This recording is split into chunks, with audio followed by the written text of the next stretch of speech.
other day, I started thinking about what I actually wanted to accomplish in 2026, and I realized that not only is this year not over, but I also haven't achieved all of the goals I set for 2025. And I am counting this year out before it's truly over. We still have a quarter of the year left. So instead of counting it as done and resetting for next year, I am using Q4 of 2025 to tackle the rest of my goals. And in order to do that, I'm going to take everything that I've learned about changing your life and crushing goals, compile them into 5 easy to follow tips, share those here, and then use those tips to accomplish what I want to in the rest of this year. So the question's not, can I get it done? It's what do I need to do? Let's start by creating a clear vision. One thing that is super clear when it comes to achieving your goals is that having a vision for what you're working towards not only helps with setting your goals and planning your direction, but it can also be super crucial for making day-to-day decisions. In the book, The 7 Habits of Successful People by Stephen R. Covey, he presses the fact that you should begin with the end in mind, which starts to help us understand the fact that we should be building our daily routines with the idea that our daily routine should be built around what we want and having that picture in mind. I want to create value in this channel and have each of you be inspired and educated on how to build a life you love. I have to make high quality content that brings new viewers into my community. This means I need to spend more of my day working on this channel than other areas. Which brings us to another point he makes in his book, which is key is not to prioritize what's on your schedule, but to schedule your priorities. This is where I can dial in and focus more in Q4. Usually I take a week on my calendar, I look at all the things I said yes to, and I try to fit what I'm working on and what I want in the blank space. But the things that I really want to be working on right now are my fitness, my YouTube, and growing our business. So these are the things that I should prioritize and then schedule saying yes to social activities and other things around this. I want to prioritize building my health and content first, which means scheduling accordingly. You have to have a clear picture of where you're going in order to start moving in that direction. The next tip to consider is reframe your failure as feedback. I think this is especially relevant for me because I'm coming into this quarter feeling a little bit less than accomplished. I already alluded to the fact that I had counted myself down and out and my goals as not achieved. And I was already resetting my expectations and thinking about what I would do in the next year. And that mindset is why we're here right now, but instead of saying, well darn, like I had been doing, I'm choosing to have a growth mindset and learn from what didn't go well. Carol Dweck talks about growth mindset in her book, aptly named Mindset, where she says, in the fixed mindset, failure defines you. In the growth mindset, failure is an opportunity to learn and to grow. Looking at the past year, I think consistency is the biggest area where I could learn in, and I used to tell myself that I wasn't capable of being consistent because things just popped up. This is a very fixed mindset. Ultimately, I was inconsistent with a workout routine and didn't make any meaningful progress towards getting any faster with running or lowering my heart rate. I can learn from that. My workouts were good, but there just wasn't enough consistency for my body to be forced to adapt. One area where I was consistent in was posting YouTube videos, and I should be proud of that and also use it as an opportunity to realize that I can be consistent. But my failure with YouTube videos was probably a little bit in the quality, so now I can take the opportunity to learn and grow. Take a look at the areas that you want to improve in and make note of what went well in those areas and what you think you can work on. That's the foundation of change, and having the mindset that you can improve those need to work on areas is what will get you started. One thing that can help reframe failures as feedback is step 3, and that's controlling your inner dialogue. I think this one is going to be the hardest for me. I have a tendency to be really hard on myself. I have a really long history of negative self-talk, but I'm also an extremely resilient person. And I think I can rely on that trait to help reframe how I look at situations. It's easy to find the negative. Maybe your full-time job is exhausting and you're not treated with the respect you deserve. I can relate. Or maybe you haven't made the progress that you wanted to and that's why you're here. But the power of believing in yourself starts with how you talk to yourself. And I think that having a more positive outlook and positive perception of yourself is part of that growth mindset that Carol Dweck talks about. In order to shift this dialogue for myself, I'm going to focus on how my actions and what I am accomplishing is moving me forwards. Your thoughts are a reflection of your actions, but your actions are also a reflection of your thoughts. I think I'm going to practice journaling regularly with an emphasis on reflecting on what I did that day and how it's moving me closer to the vision I created in step 1. I can use this opportunity to practice gratitude, and there's a lot of science supporting how gratitude helps improve your outlook. So that brings us right along to the next step that I have gathered from this pile of literature. Focus on systems, not goals or outcomes. This is definitely a tip that I have incorporated, and I could do better at sticking with it. One of the more popular productivity-based books is Atomic Habits. And one helpful thing that I pulled from that is goals are good for setting direction, but systems are better for making progress. We've already created a vision for what we want, or at least should have, because this was the first tip. But the tricky part is actually getting there. I mentioned the fact that I had fitness goals this year and never maintained enough consistency to actually get there. So moving into the next quarter, my focus is not on the end goal, which is ultimately to be in the best shape of my life, but rather to focus on the systems, which for me will be running at least twice a week and doing a full body lift at at least twice a week. I know the systems work because I've maintained systems in other areas of my life, like posting YouTube videos and showing up to my real job on time every day. And systems do bring you closer to goals because ultimately, in order to achieve an outcome, you have to put in the work. The other thing is that following a system is a guaranteed outcome, whereas a goal is not necessarily guaranteed just because you follow a system. For example, I have a goal to grow to 10,000 subscribers on YouTube, but I actually have no control over that goal. What I do have control over is posting at least one high quality video a week. That's the system to follow. So if I can stick to my systems in each area, I think the outcome will be that I'll be much closer to my vision for the end of 2025 than I am right now. And finally, take imperfect action. I am absolutely guilty of falling into the perfectionist trap, and my biggest downfall is that I'm often not taking action because I'm unable to take perfect action. For example, if I don't have the time to go for a 45-minute run, I don't run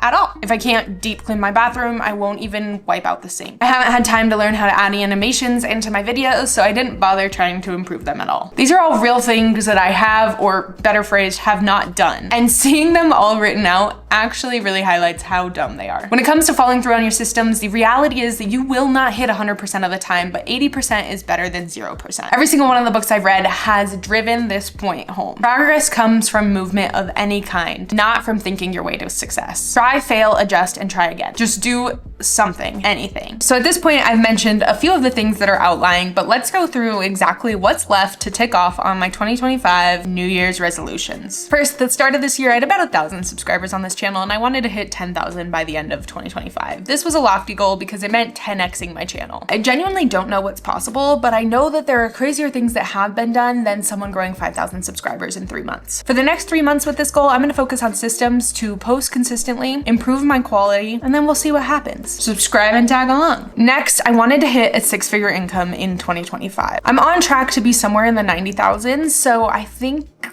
I'm not too far off from making this happen. Ultimately, the systems that I need to follow are showing up to work every day. And then if I can grow my income through my side hustles, I will, but that kind of falls into the previous point. Next, I wanted to take 3 new destination trips. I went to Wyoming, we explored some new bits of Arizona, and I'll be going to Japan, so I should be able to tick this one off. The systems that have allowed me to get here are consistently saving money for travel, and of course, making time for it, showing up to work so that I have the PTO to be able to travel. And lastly was an aesthetic goal to fit into my very cute, but also from college Levi jeans. I think I've shifted this goal more to improve my endurance with long distance running. So how about the goal is now I'm gonna be able to run for 45 minutes straight by the end of the year. I mentioned before the system that I'll use to get here is running at least twice a week and lifting at least twice a week as well. I've been dealing with some hip tendonitis, so I also want to rehab that appropriately. That's probably the best part about being a therapist is I work with people who can help me rehab my injuries from not moving. And because of course we have to celebrate our milestones, let's chat about the goals that I have hit this year. I've made a huge shift to focusing on my friends and building my community and putting my village first. I've been consistent on YouTube for a year now, which is exactly what I wanted to do. I learned how to bake sourdough bread and had a few come out really good. Our oven is broken though, so I'm not blaming this one on me, it's on someone else. And Jake and I crossed off a huge item, which was to build a detached garage on our property, and that is done. Woo! Let me know what you want to accomplish in the next 3 months and how you'll be using these tips to get there. I'm excited to get after it, and don't forget to subscribe to see how these tips work out for me.